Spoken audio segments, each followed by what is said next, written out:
मनीष झा भी हमारे सहयोगी मौजूद हैं। और मनीष, देखिए ये कितना गजब संयोग है कि आज जब एनआईए की चार्जशीट फाइल होने जा रही है और उसमें जैश ए मोहम्मद और मसूद अजहर के गुनाहों का कच्चा चिट्ठा खुल रहा है, तभी ये खबर आती है कि 5 दिन पहले ही जैश ए मोहम्मद के आतंकियों के साथ आईएसआई की एक और मीटिंग हुई है जिसमें ऐसे ही हमले की साजिश प्लान की गई है।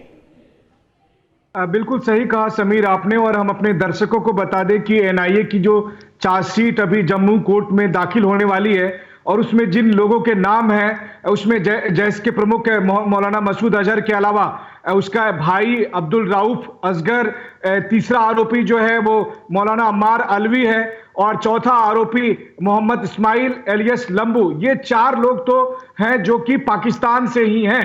इसके अलावा जो 9 लोग हैं वो जम्मू कश्मीर के अलग अलग इलाके के रहने वाले हैं, जिसमें मौलाना अब्बास राथर है, बिलाल अहमद कुचे है, शाकिर बशीर है। आपको याद होगा शाकिर बशीर दरअसल पुलवामा का रहने वाला वो व्यक्ति है जो फर्नीचर की दुकान चलाता था और इसी को जिम्मेदारी दी गई थी कि वो आईडी को पहले असेंबल करे, फिर गाड़ी में लगाए और फिर हमले में जिस गाड़ी का इस्तेमाल किया गया था वो शाकिर बशीर था। इसके अलावा इंशा जान, पीर तारिक अहमद शाह, अश्क अहमद नेंगरू, इकबाल राथर और फिर मैं आपको बताऊं इकबाल राथर की भी एक बड़ी भूमिका थी, समीर अहमद और वैजुल इस्लाम। ये सब नाम हैं जो कि एनआईए की चार्जशीट में है कि पुलवामा के ये सब गुनहगार हैं। अब इसमें से आपको याद होगा कि जब भारत ने बालाकोट में सर्जिकल स्ट्राइक की थी तो आरोपी नंबर 3 जो मौलाना मसूद अजहर का भाई है मौलाना अम्मार अलवी, ये उस समय बाल बाल बचा था और इसने खुद कबूल किया था कि उस समय ये जैश के आतंकी ट्रेनिंग कैंप में था जब इंडियन एयरफोर्स ने वहां पर स्ट्राइक की थी और तब इसकी किस तरह से जान बची थी।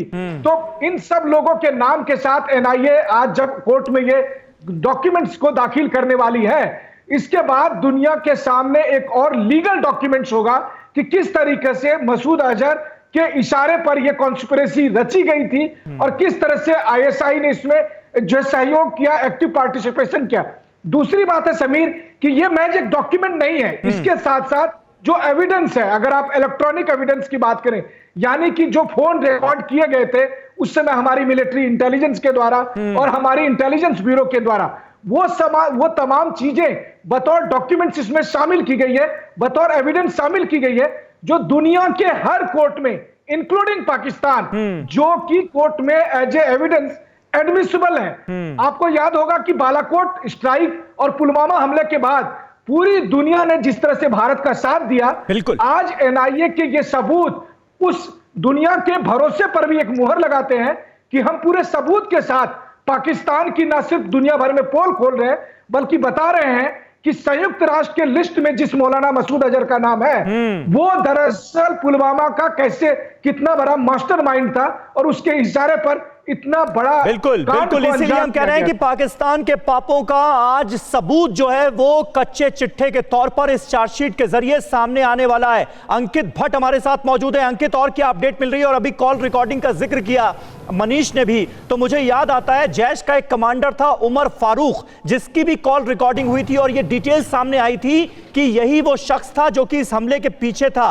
और कुछ ही दिनों बाद, पुलवामा अटैक के कुछ ही दिनों बाद, हमारी बहादुर सिक्योरिटी फोर्स ने इसे मार गिराया था। और क्या क्या डिटेल्स आपके हाथ लगी, जरा बताएं।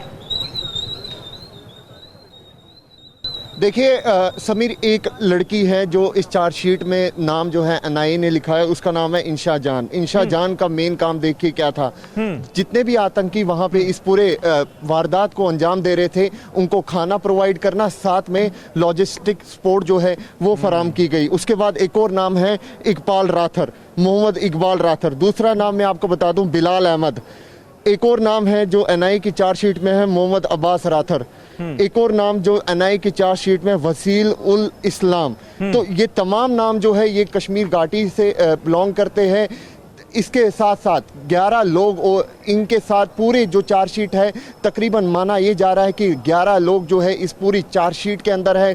5000 पन्नों की चार्जशीट जो है वो एनआईए ने पूरी तरीके से तैयार की है और पुलवामा आतंकी हमले की एक एक पॉइंट जो है वो इस चार्जशीट के अंदर लिखी गई है।